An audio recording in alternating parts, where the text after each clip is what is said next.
In the next 10 years, most baby boomers will be retired, meaning their jobs will be open. It's a problem that isn't quite here yet, but there is a light at the end of the tunnel. Millennials. The big gap and concern we've had is that Gen Xers, about 50 million, we had a gap of about 30 individuals, that are not going to be in the workforce. So that was kind of the scare and the worry.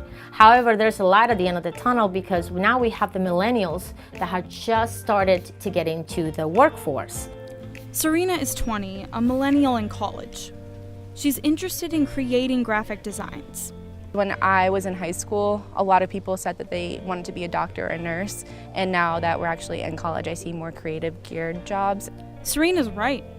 A LinkedIn study that looked at 300 million profiles showed that millennials tended to seek more specialized majors, like information science and technology, computer science and computer engineering, electronics, media, and communications. Baby boomers tended to stick to the basics, like education, business, chemistry, accounting. A lot has changed. I came in as a freshman as a biology major, marine biology, and then when I started taking classes, I actually took an elective with one of the communication major professors, and then I realized that I really do enjoy communication, and it just kind of clicked for me. Serena chose to go to college. So did a lot of millennials. In 2000, 13.2 million students enrolled in college. That increased by 37% in 2010, when 18.1 million students enrolled in college. But in 2016, that dropped 7%, 16.9 million students enrolled. The question is, okay, do I really want to go that route? Yeah, I might get the high-paying job, but over, how long do I have to maintain this debt? So one of the options that people are considering today, how about trades? I'm a firm believer in trades. I've been taught them since I was young. I can build a house and actually demoed and remodeled my entire house myself, plus multiple other houses throughout my life. Jacob is 34, a millennial working on the sales end of a roofing company. I run a commercial roofing department. I do many things actually, tasks for the company.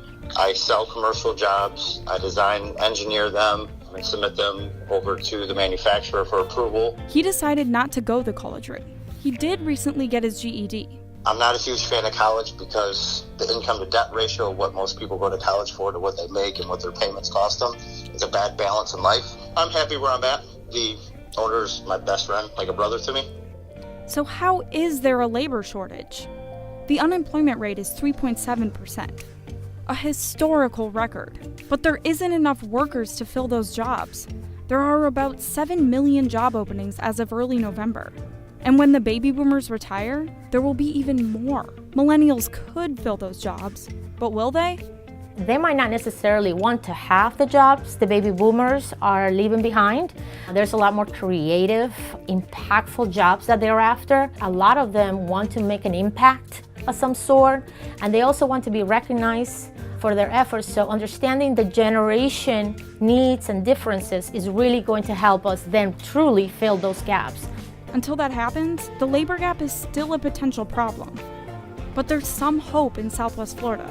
We have seen some positive impact on the latest numbers released today, about 3.1% increase in wages with a 2% inflation. So that tells us that, employers are recognizing the need to increase the wages due to the fact that we're almost on full employment, the lowest unemployment record that we've had over a decade.